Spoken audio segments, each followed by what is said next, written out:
let's do another example on avoidant attachment, child-parent relationship, but this is going to be a new example than the one we have done in the past.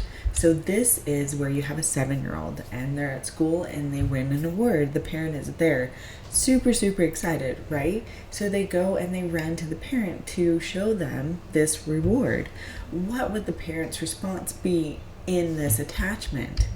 Well, they're gonna respond coldly. And they may say something like, "That's nice, but don't get too full of yourself." It's not a very warm response that a child is looking for, not very validating as well for the child.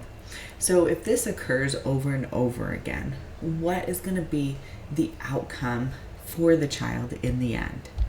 So what's going to happen is the child is going to learn that expressing emotions, whether excitement or sadness, anger, frustration, joy, whatever excitement, is just not welcomed at all. And over time, what happens is the child will suppress their emotions and they'll avoid seeking validation and become emotionally distant. Now, of course, they're just going to avoid seeking validation from the home, right?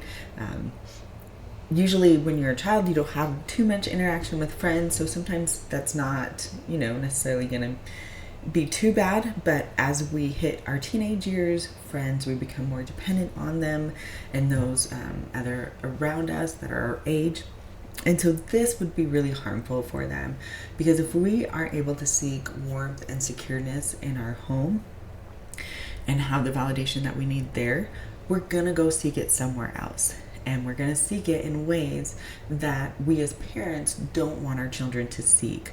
And of course, those ways are the drugs, the alcohol, the sex, maybe the pornography, things like that. The negative aspects in life as a teen, because those kind of behaviors are just not good for us.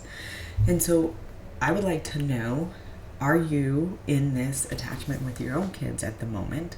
Or were you raised like this in this attachment? And were you able to break the cycle? And if you're breaking the cycle, are you struggling with breaking the cycle? Do you feel like you slip back sometimes?